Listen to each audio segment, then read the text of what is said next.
Assalamu alaikum, chers frères et sœurs.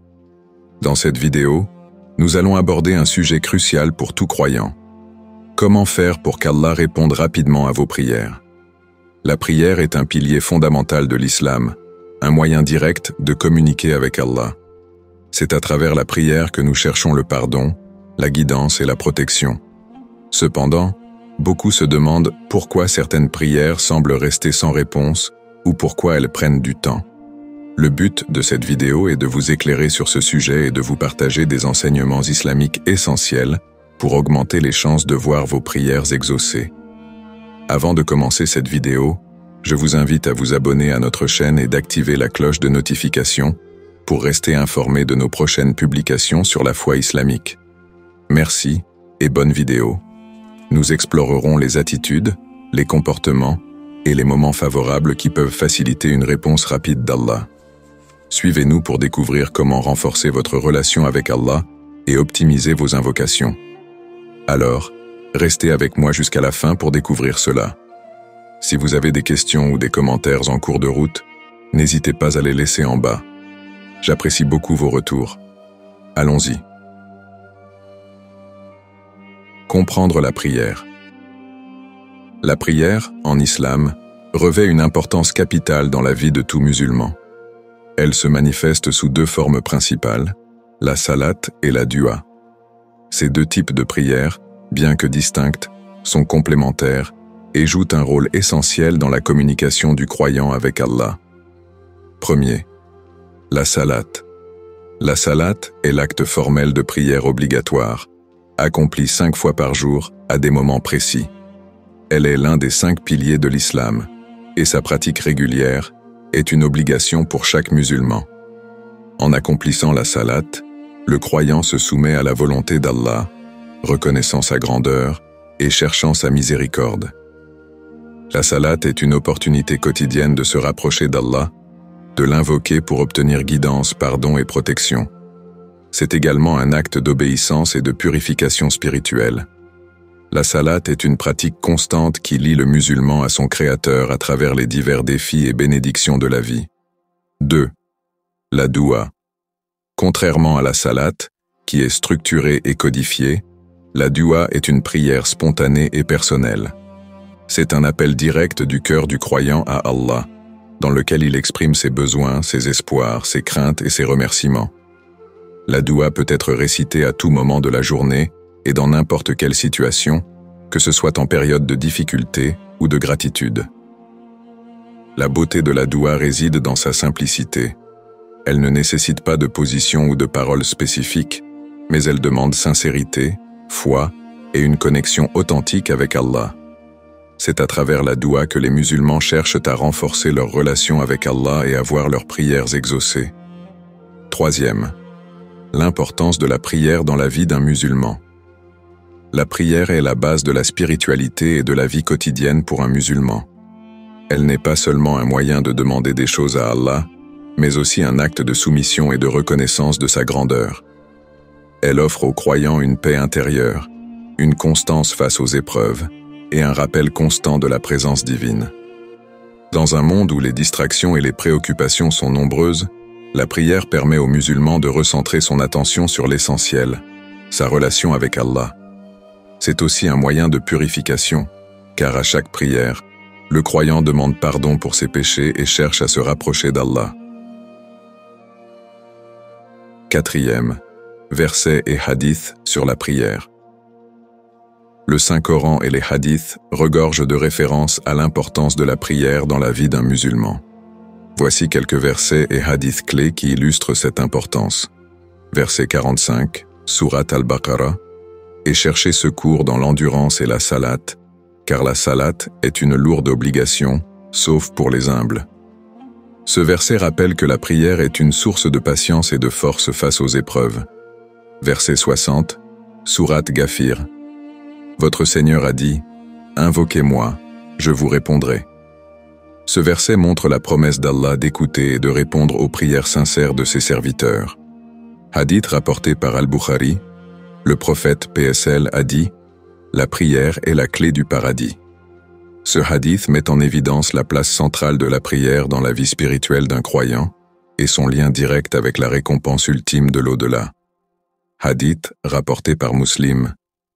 Allah est proche de ses serviteurs et répond à ceux qui l'invoquent avec sincérité. Cela souligne l'importance de la doua comme un moyen direct de communication avec Allah. En conclusion, la prière, qu'elle soit sous forme de salat ou de doua, est une composante essentielle de la vie d'un musulman. Elle est un lien direct avec Allah, un moyen de soulagement face aux épreuves, et une source de bénédiction et de pardon. Les enseignements de l'islam encouragent chaque musulman à prier régulièrement et sincèrement, avec la conviction qu'Allah écoute et répond. 2. Conditions pour que la prière soit acceptée. La prière est un acte sacré de dévotion, un moyen direct de communication entre le croyant et Allah. Cependant, pour que les prières soient acceptées, elles doivent être accomplies dans certaines conditions précises. Ces conditions reposent principalement sur la pureté de l'intention, niya, la sincérité et la conformité aux enseignements islamiques. Examinons chacune de ces conditions en détail. Premier, l'intention pure, niya. La niya désigne l'intention sincère qui précède tout acte d'adoration en islam. Avant d'accomplir toute prière, qu'il s'agisse de la salat ou de la doua, le musulman doit avoir une intention claire et consciente d'adorer Allah. L'importance de l'intention est centrale dans l'acceptation des actes de culte par Allah, car c'est elle qui détermine la sincérité de l'acte. Le prophète Muhammad, PSL, a dit dans un célèbre hadith « Les actions ne valent que par leurs intentions, et chacun sera récompensé selon son intention. » Rapporté par Al-Bukhari et Muslim. Cela signifie que la prière doit être accomplie uniquement dans le but de plaire à Allah, et non pour obtenir l'approbation des autres ou dans un quelconque intérêt personnel. Ainsi, avant de prier, il est crucial de s'assurer que l'intention est pure et dirigée exclusivement vers Allah. 2. La sincérité. La sincérité, ikhlas, est l'une des conditions les plus importantes pour que la prière soit acceptée. Il ne suffit pas de prononcer des mots ou de réaliser des gestes. L'état du cœur compte énormément. Allah n'accepte que les prières faites avec une véritable sincérité et humilité, sans ostentation ni recherche de gains matériels. Dans le Coran, Allah rappelle « Ils n'ont reçu l'ordre que d'adorer Allah, lui vouant un culte sincère. » Sourate Al-Bayyina, 98, 5. Ce verset met l'accent sur la nécessité d'un cœur sincère dans toute adoration. Cela implique que, même lorsque l'on demande quelque chose à Allah, il faut le faire avec humilité, reconnaissant sa grandeur et sa capacité infinie à répondre à nos besoins. Le prophète Muhammad, PSL, a également dit « Allah n'accepte pas une prière d'un cœur distrait et insouciant », rapporté par Tirmidhi. Cela signifie qu'il est essentiel d'être concentré et présent d'esprit pendant la prière. Les demandes doivent être faites avec conviction, et non de manière automatique ou distraite. 3. Conformité aux enseignements islamiques. Pour que la prière soit acceptée, elle doit également être conforme aux préceptes du Coran et de la Sunna, la tradition prophétique. Cela implique que le croyant doit accomplir ses prières de manière correcte, en suivant les directives que le prophète Muhammad, PSL, a enseignées. Respecter les rites prescrits, que ce soit pour la salat ou la dua, il est important de respecter les positions et les paroles enseignées dans la sunna. Pour la salat, par exemple, les mouvements, les récitations et les moments de la prière doivent suivre les directives islamiques établies. Un hadith rapporté par Al-Bukhari stipule « Priez comme vous m'avez vu prier ». Cela indique que toute forme de prière formelle doit être réalisée conformément à la manière dont le prophète l'accomplissait. Cherchez à prier au moment favorable. Certaines périodes et moments sont particulièrement propices à l'acceptation des prières. Par exemple, le prophète Muhammad, PSL, a encouragé les croyants à prier lors de la dernière partie de la nuit, juste avant l'aube, ou après les prières obligatoires, salat. Il a également mentionné que le jour du vendredi, il y a un moment spécial où Allah exauce toutes les invocations. Demander des choses licites, halal. Les demandes que l'on adresse à Allah doivent être conformes à la charia. Il est essentiel de ne demander que ce qui est licite et juste, et de rester à l'écart de toute demande qui pourrait encourager le mal ou l'injustice. Allah dit dans le Coran, « Ô vous qui croyez, mangez des nourritures licites que nous vous avons attribuées. » Sourate Al-Baqarah, 272. Cela implique que l'état de pureté physique et spirituelle est également une condition pour l'acceptation de la prière. Le prophète, PSL, a expliqué que les prières de celui qui consomme ce qui est illicite ne sont pas acceptées. L'obéissance générale au commandement d'Allah, en dehors des prières, le croyant doit s'efforcer de suivre les commandements d'Allah dans tous les aspects de sa vie. Celui qui néglige les autres obligations de l'islam, comme le respect des droits des autres ou l'accomplissement des autres piliers de la foi, pourrait voir ses prières rejetées. Le prophète Muhammad, PSL, a rapporté qu'une personne qui se comporte injustement envers autrui ou qui ne se repent pas de ses péchés peut faire face à un obstacle dans l'acceptation de ses prières. Conclusion. Pour qu'une prière soit acceptée par Allah, elle doit être faite avec une intention pure, niya, dans un état de sincérité et en conformité avec les enseignements du Coran et de la Sunna. La prière n'est pas seulement une série de mots, mais une dévotion sincère et humble, un acte d'adoration qui doit refléter notre foi, notre obéissance et notre soumission à Allah. Ainsi, lorsque ces conditions sont réunies, le croyant peut espérer qu'Allah réponde rapidement et favorablement à ses invocations. Troisième, les meilleurs moments pour prier. Dans la tradition islamique, certains moments sont considérés comme particulièrement propices à l'acceptation des prières. Ces périodes offrent aux croyants des opportunités uniques pour se rapprocher d'Allah et pour voir leurs invocations exaucées plus rapidement. Premier, la nuit, surtout le dernier tiers. Le dernier tiers de la nuit, juste avant l'aube, est l'un des meilleurs moments pour prier. Allah descend au plus près de ses serviteurs à ce moment et répond à ceux qui l'invoquent. Le prophète Muhammad PSL a dit « Notre Seigneur descend chaque nuit au ciel le plus bas quand il reste le dernier tiers de la nuit et dit « Qui m'invoque afin que je lui réponde? Qui me demande pour que je lui donne? Qui me demande pardon afin que je lui pardonne ?» Rapporté par Al-Bukhari et Muslim. 2. Après les prières obligatoires, salat. Les prières obligatoires, Fajr, Dour, Asr, Maghrib, Isha, sont des moments particulièrement importants pour faire des invocations. Après avoir accompli l'une de ces prières, il est recommandé de faire des douas, car ce sont des moments où Allah est attentif à ses serviteurs. Le prophète, PSL, a encouragé les musulmans à prier après chaque salat en disant « Faites des invocations après chaque prière », rapporté par Muslim. 3. Le vendredi. Le jour du vendredi, et particulièrement durant l'heure qui précède le coucher du soleil, est un moment spécial pour les prières. Le prophète Muhammad, PSL, a mentionné « Il y a une heure le vendredi où, si un musulman prie et demande quelque chose à Allah, Allah le lui accorde. » Rapporté par Al-Bukhari. 4. Pendant le Ramadan et la nuit du destin, Laylat al-Qadr. Le mois de Ramadan est un mois béni où les portes du paradis sont grandes ouvertes. Chaque prière durant ce mois a une valeur immense et les invocations sont particulièrement encouragées. La nuit du destin, Laylat al-Qadr, qui se situe dans les 10 dernières nuits impaires de Ramadan, est la nuit la plus bénie de l'année. Allah dit dans le Coran, « La nuit d'Al-Qadr est meilleure que 1000 mois. » Sourate Al-Qadr 97, 3. Les prières faites durant cette nuit sont multipliées de façon incommensurable. 5. Pendant les jours de Dhul Hijjah. Les 10 premiers jours de Dhul Hijjah, le mois du pèlerinage, sont également des moments sacrés pour prier. Le prophète, PSL, a dit « Il n'y a pas de jours durant lesquels les bonnes actions sont plus aimées d'Allah que pendant ces jours-là. » Rapporté par Al-Bukhari.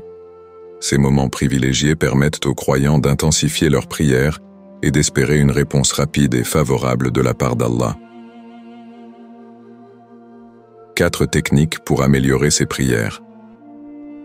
Améliorer la qualité de ses prières est une quête essentielle pour tout croyant.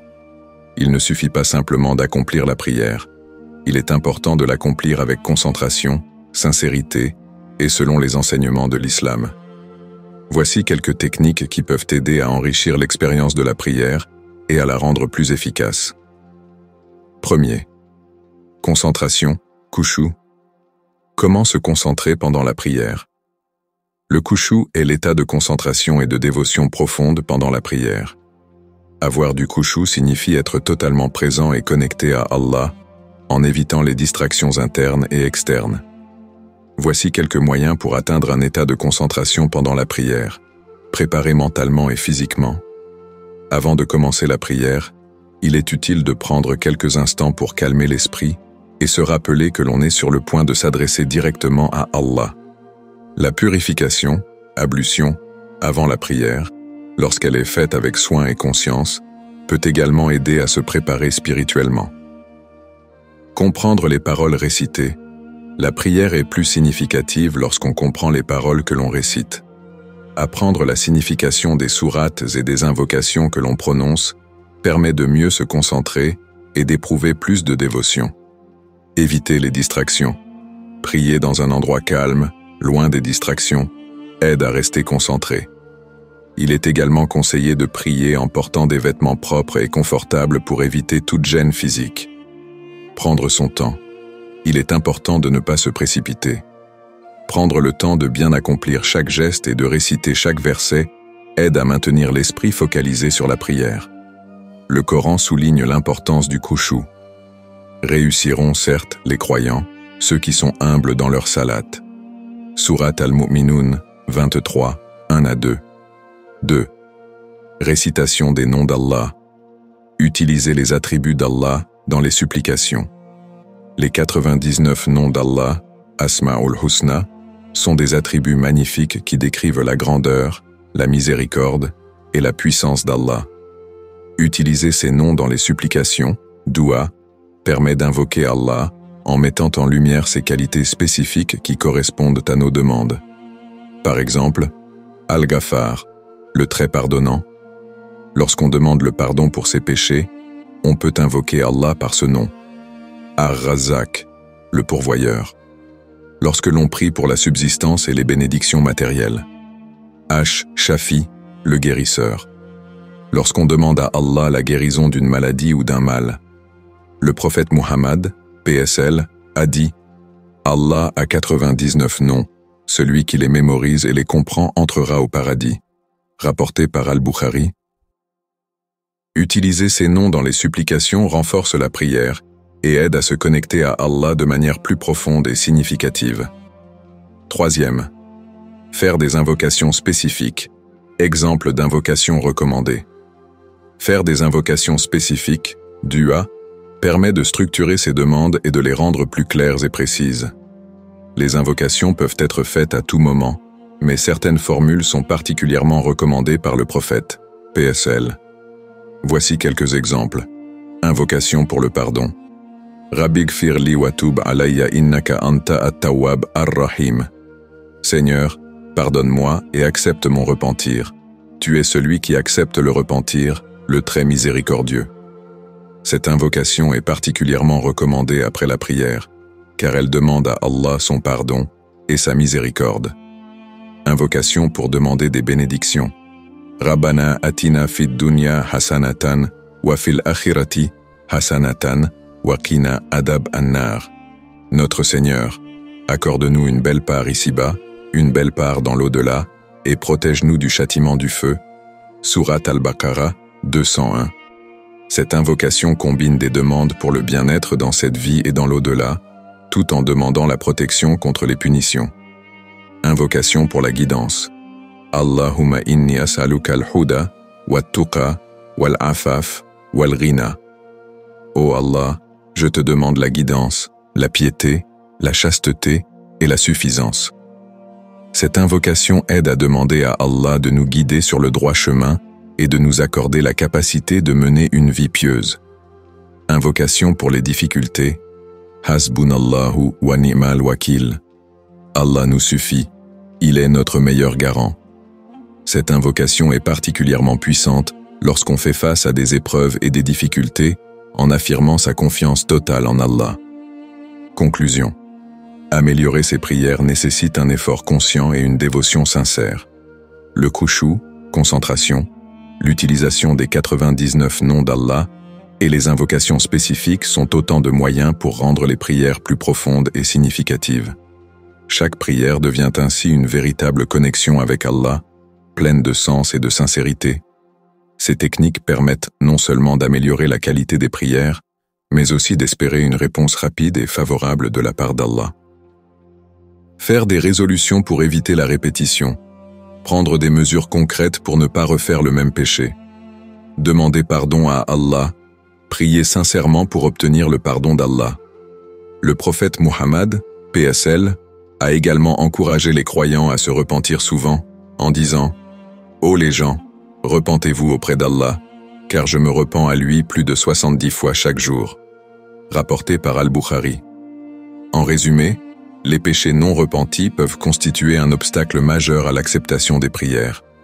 Il est donc crucial de se repentir sincèrement et de chercher le pardon d'Allah pour maintenir une relation pure et réceptive avec lui. 7. Témoignages et histoires inspirantes. Les histoires de prières exaucées sont des sources d'inspiration et de réaffirmation de la foi pour les croyants. Elles illustrent comment la persévérance dans la prière et la foi en Allah peuvent mener à des résultats positifs et souvent inattendus. Voici quelques témoignages et histoires qui montrent l'importance de la foi dans le processus d'exaucement des prières. Première, l'histoire de Zainab et de son enfant malade. Zainab était une mère qui avait un enfant gravement malade. Elle a prié avec une foi sincère et a persisté dans ses supplications pour la guérison de son enfant. Les médecins avaient donné peu d'espoir, mais Zainab n'a jamais cessé d'invoquer Allah. Elle a intensifié ses prières, notamment en récitant le Coran et en faisant des douas. Après des mois de souffrance et de dévouement, les tests médicaux ont montré une amélioration significative de la santé de son enfant. Cette expérience a renforcé la foi de Zainab et lui a appris que la persévérance dans la prière, même dans les moments les plus difficiles, peut apporter des réponses inattendues. 2.